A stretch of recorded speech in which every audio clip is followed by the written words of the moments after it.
আমার দুই সাইডে দেখতে পাচ্ছেন মুসাম্বি লেবুর ম্যাচিওর প্ল্যান্ট, একদম ফ্রুটিং আছে প্লাস ফ্লাওয়ারিংও আছে। কিছু কিছু গাছে এই যে ফ্রুট ধরে আছে এখনো। এরকম ম্যাচিওর প্ল্যান্ট কালেক্ট করতে পারেন আপনারা নিশা নার্সারি থেকে।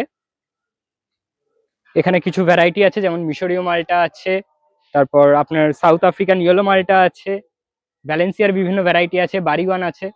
এইসব ভ্যারাইটি গুলো অন অ্যান অ্যাভারেজ আপনারা 500 থেকে 1500 এর মধ্যে পেয়ে যাবেন গাছের সাইজ অনুযায়ী। গাছের কোয়ালিটি গুলো একবার চেক করিয়ে দাও। প্রত্যেকটা ম্যাচিওর প্ল্যান্ট আছে, প্রত্যেকটা 2 বছরের উপরে বয়স আছে গাছগুলোর।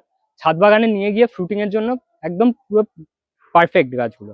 এগুলো যদি ড্রাম সেট করে দেওয়া যায় এতে মোটামুটি ভালো ফলন পাওয়া যেতে পারে। গাছগুলো সাইজগুলো একবার দেখিয়ে দাও, ফুল ধরার ক্ষমতাটা একবার দেখিয়ে দাও। প্রত্যেকটা গাছে গাছ ভর্তি ফুল আছে। এবছরে এইসব গাছগুলো প্রচুর পরিমাণে ফল পাওয়া যাওয়ার আশা করা যায়। গাছগুলো নিশা নার্সারিতে অ্যাভেলেবেল আছে হিউজ কোয়ান্টিটিতে, যখন তখন আপনারা কালেক্ট করতে পারেন। আর নিশা নার্সারির কন্ট্যাক্ট নাম্বার যেটা আছে স্ক্রিনে ভাসছে, আপনারা ওটাতে কন্ট্যাক্ট করে আমাদের সাথে কথা বলতে পারেন।